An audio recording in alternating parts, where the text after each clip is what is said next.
அப்போ இது மாதிரியான பாதிப்புகள் இருக்குது அப்படின்னா அவர்களுக்கு மோட்டார் நர்வஸ் சிஸ்டம் வந்து பார்த்திங்கன்னா வீக்னஸ் இருக்குது அப்படின்றது அர்த்தம்.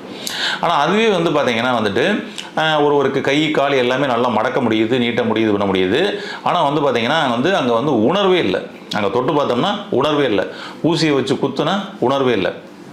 சூடான தண்ணியை ஊற்றினா அங்கே வந்து உணர்வே இல்லை. இப்போ பாருங்கள், அங்கே ஸ்கேன் எடுத்து பார்த்தோம்னா உள்ளுக்குள்ளே வந்து இருக்கக்கூடிய ஸ்பேர் பார்ட்ஸ் எல்லாமே வந்து பார்த்திங்கன்னா பக்காவாக இருக்கும். அங்கே போன்லேயோ எலும்புலையோ நரம்புகள்லையோ எந்த ஒரு பாதிப்பும் தெரியாது, எல்லாமே பக்காவாக இருக்கும். பட் ஆனால் உணர்வு நரம்புகள் பாதிக்கப்பட்டிருக்கும்.